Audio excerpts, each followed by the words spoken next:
It is time for the Berkshire Edge on air. You can find the Berkshire Edge at theberkshireedge.com, supplying news and information for the South County area and all surrounding areas as well. And I guess it's time that we can now say hello to Marcy and David. Good morning. Hello. Hello. Good morning. Good morning. So now, I tell you, I love following your stories. I love following the news on Berkshire Edge, and I love following the pot stories. I've been following now this story. Why are you so interested in pot? Because it's so interesting to see the way that Berkshire County, and at first it was Great Barrington, singled in on Great Barrington, but now there's other things going on. And I never thought, listening to all the townspeople and watching all the stories, that the select board would approve this project in Sandusfield, but like my betting always goes, I was wrong. Well, Sandusfield just approved a very big cannabis growing operation. Right. Well, it's a big boom to the town finances, that's for sure. Yeah, it will be. It will be. Now, these are the people who have just been approved in Sandusfield who were proposing an operation in Great Barrington in Housatonic. There's a industrial area, or an area that's zoned for industrial purposes in Great Barrington. But it's also along a road that has a lot of homes, and there was a huge outcry last year that, and so they changed their name from Fulcrum Enterprises to Sama, and they started work on this operation in Sandusfield, which was which was approved by the select board last night, and it's a very big operation. I'm just trying to look for the. Well, I looked at your story. It is a big operation. It involves a lot of acreage, and it involves a lot of you're approved, but you're approved doing this. I mean, there are a lot of conditions that have to be met. There are a lot of conditions. It's very specific. Yeah. And apparently, they have also been, vetted by the state as well, because a lot of the local people said, well, we don't know who these people are, but the fact is that the state has put them through a rigorous review. Yeah.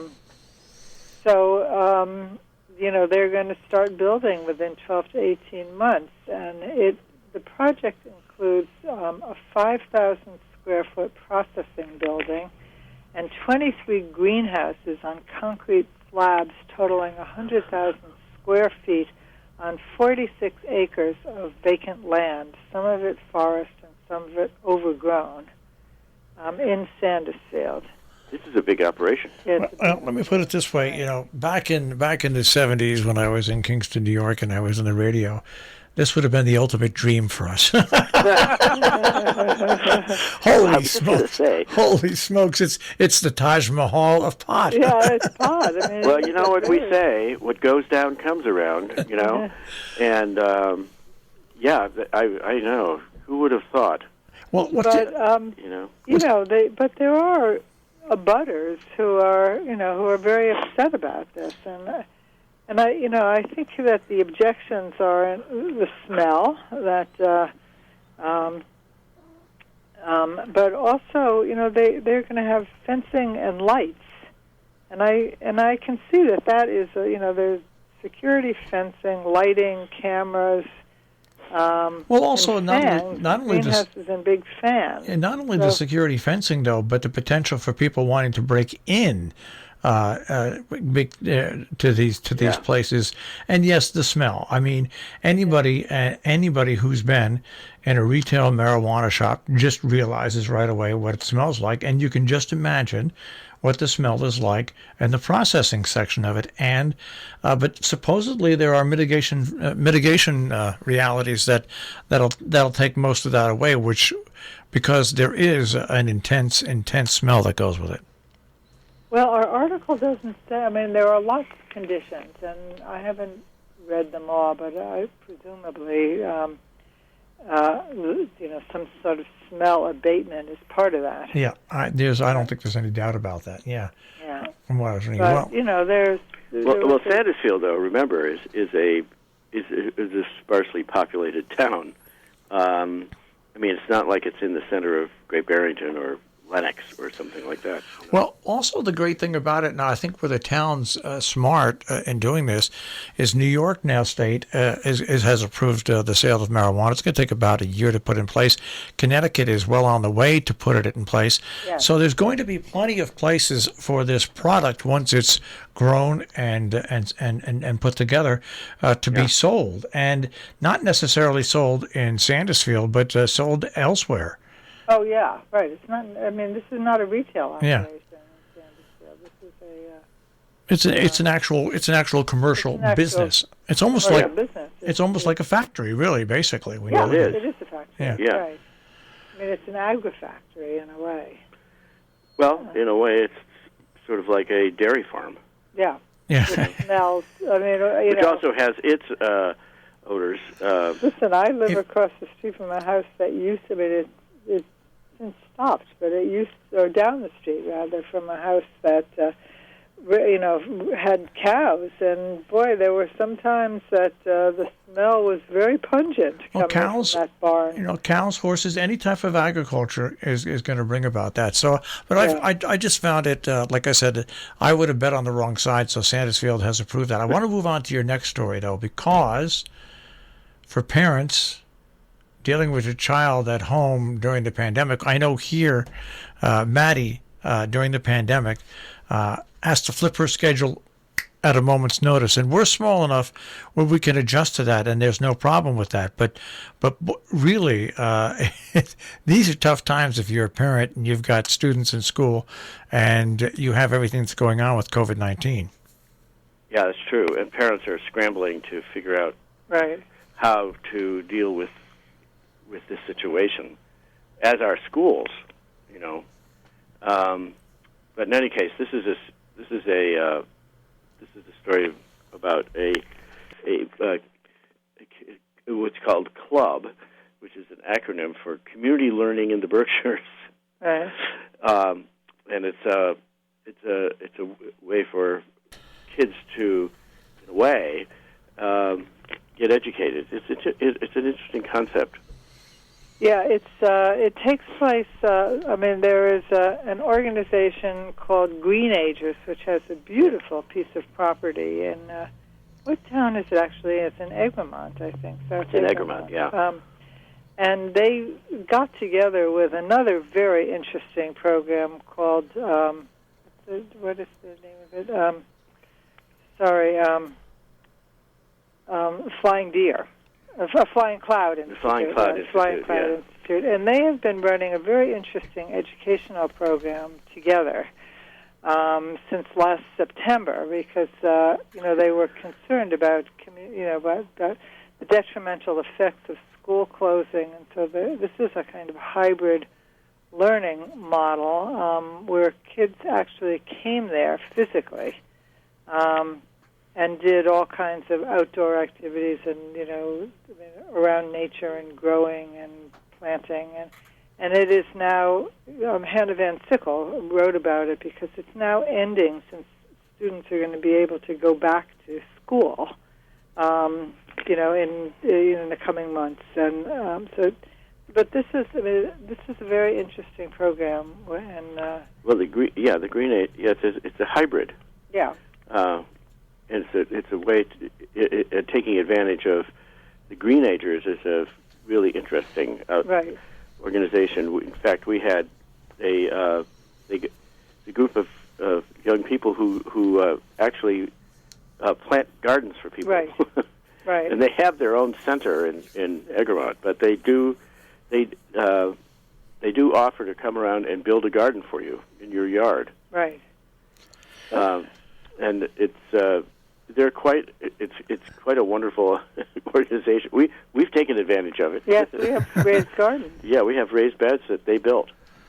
But at any rate, this was a very interesting experiment where the kids came and they played games. They worked in gardens. They learned about outside activity. About growing, and the kids seemed to. They had about 45 kids, and they seemed to have enjoyed it tremendously. So Hannah's writing about how it helped parents deal with having kids at home and how the kids enjoyed it, and hopefully these kinds of experiments will continue, even though the kids are going back to school. Yeah, but still, it's great. It's almost like a combination summer camp, also after school program during school. What did they say? Active bodies keep active minds. I mean, right. That's right. That's always been my problem in life. That's why my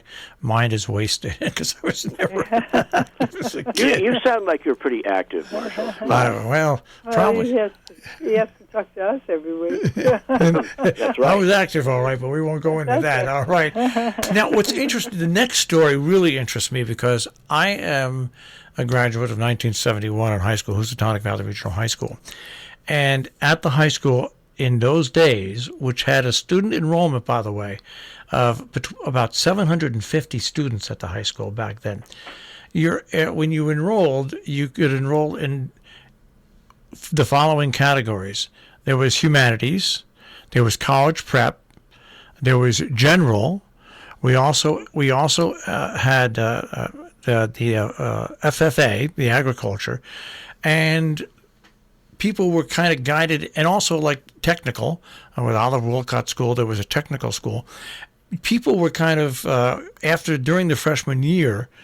Channeled down certain ways where they showed better interest. And your story here about the Berkshire Hills Regional School District, and where people are up in arms about the proposal to end the practice of tracking. And I happen to think, and I'm an old timer, but I happen to think that tracking idea is a great idea because it benefits the student and offers the student more chances for success in the end.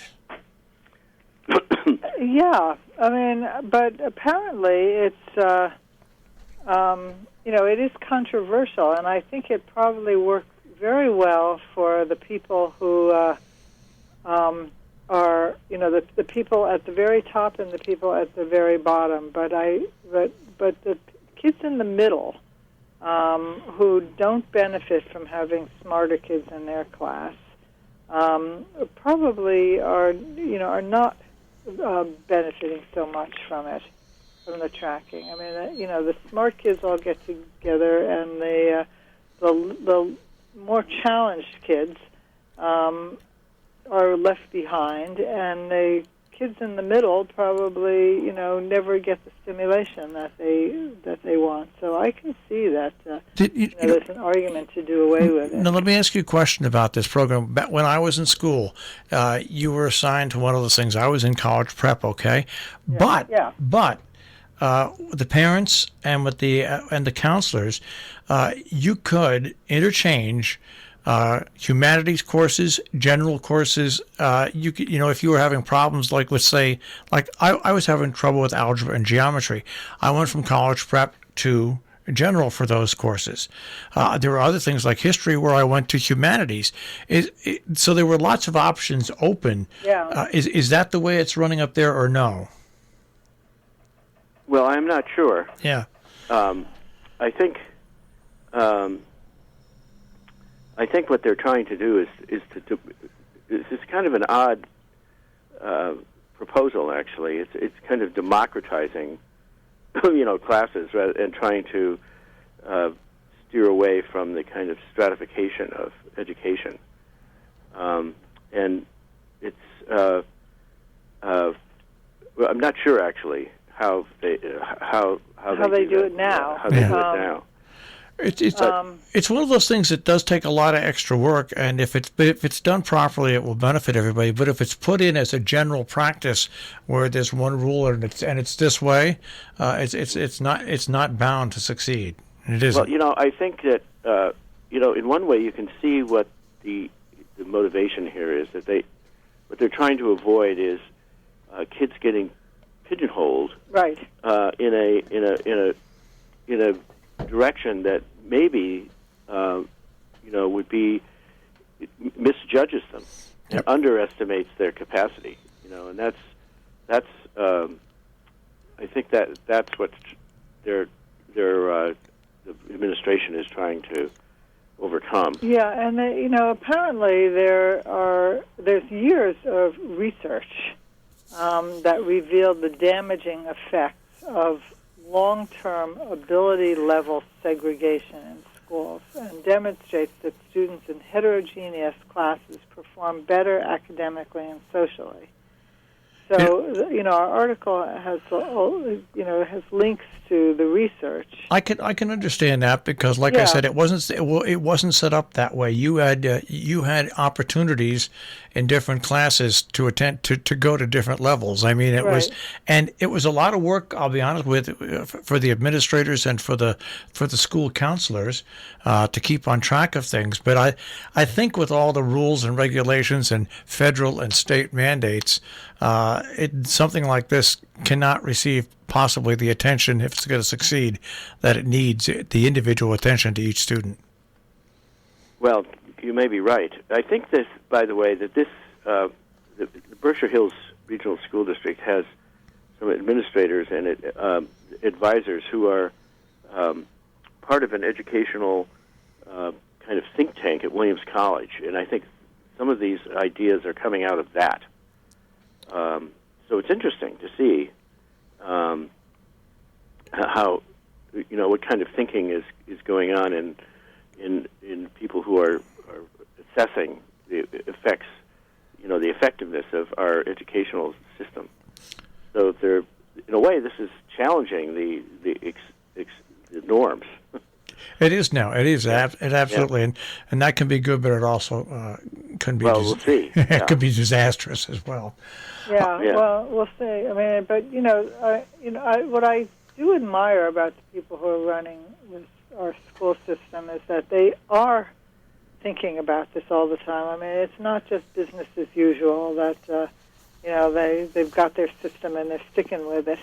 But they really are looking at the research. They're tied into the sources of research, and they are constantly thinking about what's going to work best for the kids. So, and they're exploring really innovative ideas, and that's, I think, one of the hallmarks of the Berkshire Hills school system. It's the superintendent, Peter Dillon, is a product of the New York City school system, actually, where he was trained there and had a position. He's very well educated. And is very well educated. So he's in a funny way, he's daring. Yeah, that's right. All right. Move on. Cutting edge. We'll move on. I want to move on to the next story. We won't mention him by name. We'll just call him the other guy. There's a cautionary book about the other guy. The dangerous case of the other guy. The guy who left Washington in a presidential plane on January 20th. As Joe Biden refers to him as the other guy. Does he refer to him as the yes, other he guy? does. That's funny. Yes, he does. What? TOG? Yeah. TOG. So let's talk about this book, The Dangerous Case of Donald Trump. Yeah, this is an interesting. This is a book by Dr. Bandy Lee, and she's been trained. She's a Yale graduate, but she's also been trained at Riggs, Austin Riggs, and is a protege of Jim Gilligan, who lectures at Austin Riggs in Stockbridge. And it's an interesting look at the phenomenon of Donald Trump. And it's an interview. Our writer Sarah Wright is an interview with her, with Bandy Lee, the author, and it's fascinating, I think. Well, it's fascinating because it's something that's going to linger on for a while, and you have 80 some million people one way and 70 some million another way. So the case of Donald Trump will continue for a while. Now we only have a couple minutes left, and I want to get to the next story because it's really important, I think, for the future of our area, and that's passenger rail service between the Berkshires and New York, which would run through Canaan. Will it ever happen? And you have a railroad aficionado says that he imagines it could, and so do I. I think it's an important thing that's going to be set up for the future for our area. Well, you must understand that this is a satirical piece. Yep.